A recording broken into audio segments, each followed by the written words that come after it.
जय महादेव। धर्म जगत में आपका स्वागत है। आज हम बात करने जा रहे हैं केदारनाथ जाने से पहले 10 ज़रूरी बातों के बारे में। तो आइए जानते हैं। भारत के सबसे पवित्र और दिव्य तीर्थ स्थलों में एक माना जाता है। यह भगवान शिव के 12 ज्योतिर्लिंगों में से एक है और हर साल लाखों श्रद्धालु यहाँ दर्शन के लिए आते हैं। हिमालय की गोद में स्थित यह मंदिर आध्यात्मिक ऊर्जा और प्राकृतिक सुंदरता का अद्भुत संगम है। लेकिन केदारनाथ की यात्रा आसान नहीं होती। यहाँ की ऊंचाई, मौसम और कठिन रास्तों के कारण यात्रा से पहले सही जानकारी होना बहुत ज़रूरी है। अगर आप भी केदारनाथ जाने का सोच रहे हैं तो इन 10 ज़रूरी बातों को ज़रूर जान लें। तो आइए जानते हैं। पहला, यात्रा रजिस्ट्रेशन अनिवार्य है। सबसे पहले और ज़रूरी बात यह है कि केदारनाथ यात्रा के लिए रजिस्ट्रेशन करना अनिवार्य है। सरकार द्वारा यात्रियों की सुरक्षा के लिए यह व्यवस्था की गई है। आप ऑनलाइन वेबसाइट या ऑफलाइन काउंटर पर जाकर रजिस्ट्रेशन करा सकते हैं। बिना रजिस्ट्रेशन के यात्रा की अनुमति नहीं मिलती है। रजिस्ट्रेशन के दौरान आपको पहचान पत्र, मोबाइल नंबर और अन्य ज़रूरी जानकारी ली जाती है, इसलिए यात्रा से पहले यह काम करना ज़रूरी है। दूसरा, स्वास्थ्य जांच जरूर करवाएं। केदारनाथ समुद्र तल से लगभग 3584 मीटर की ऊंचाई पर स्थित है। इतनी ऊंचाई पर ऑक्सीजन की मात्रा कम होती है, जिससे सांस लेने में दिक्कत हो सकती है। अगर किसी को दिल की बीमारी, अस्थमा या हाई ब्लड प्रेशर की समस्या है तो यात्रा से पहले डॉक्टर से सलाह ज़रूर लें। साथ ही कुछ ज़रूर दवाइयाँ अपने साथ रखना बहुत ज़रूरी है। तीसरा, मौसम बहुत तेज़ी से बदलता है।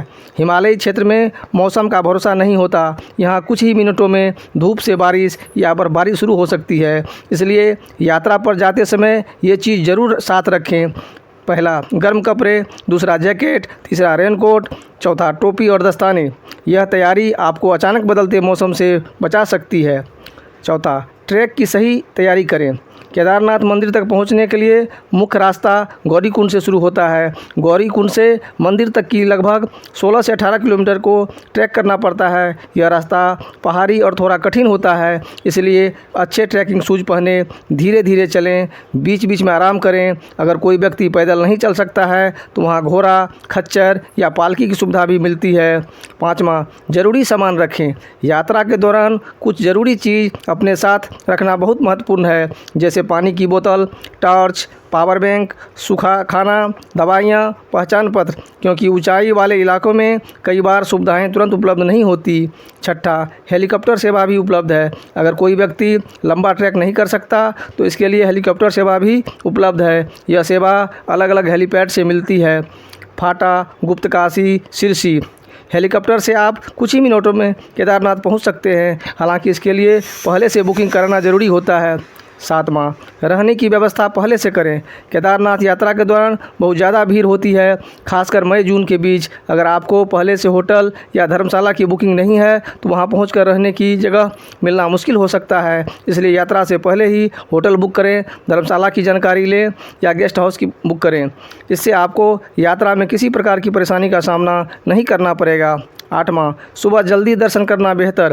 केदारनाथ मंदिर में सुबह का समय दर्शन के लिए सबसे अच्छा माना जाता है। सुबह भीड़ कम होती है, वातावरण शांत होता है और आध्यात्मिक अनुभव ज़्यादा गहरा होता है। सुबह के समय मंदिर के आसपास का वातावरण इतना दिव्य होता है कि श्रद्धालुओं को एक अलग ही शांति का अनुभव होता है। नौवां, प्रकृति और स्वच्छता का ध्यान रखें। केदारनाथ हिमालय के संवेदनशील क्षेत्रों में स्थित है, इसलिए वहाँ की प्राकृतिक सुंदरता और स्वच्छता बनाए रखना हर यात्री की जिम्मेदारी है। यात्रा के दौरान प्लास्टिक इधर उधर न फेंकें, कचरा निर्धारित स्थान पर डालें, प्रकृति को नुकसान न पहुँचाएं। याद रखें, यह केवल तीर्थ ही नहीं बल्कि एक पवित्र प्राकृतिक धरोहर भी है। 10वां, श्रद्धा और धैर्य सबसे ज़रूरी। केदारनाथ यात्रा सिर्फ एक पर्यटन यात्रा नहीं है, यह आस्था, श्रद्धा और धैर्य की यात्रा है। कभी कभी रास्ते कठिन हो सकते हैं, मौसम खराब हो सकता है या भीड़ ज़्यादा हो सकती है, लेकिन जो श्रद्धालु सच्चे मन से भगवान शिव के दर्शन के लिए आते हैं उनके लिए यह यात्रा जीवन का एक अविस्मरणीय अनुभव बन जाता है।